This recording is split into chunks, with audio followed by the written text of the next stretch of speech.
Hey everyone, this is Pete from Abstract Ocean.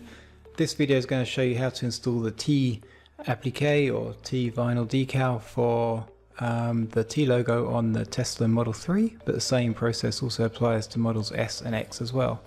This is super easy, so we're going to score it a 1 on the difficulty level and we'll get right into it. Alright, Pete from Abstract Ocean.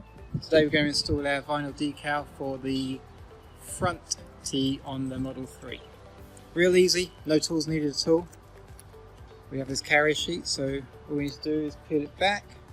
Ignore the dog in the background, not sure what he's doing. He's ours though. Okay, so it's off the carrier sheet. And then all we need to do is position it really carefully. Zoom in pretty close. So let's look at the bottom of the T first, and then look at the sort of the V, the indented V at the top. You should just be able to see a peak of chrome all the way around the edge, especially near the bottom. As you can see, get that on there. Everything lines up. Just apply some pressure with your finger. Peel that off. And we're done.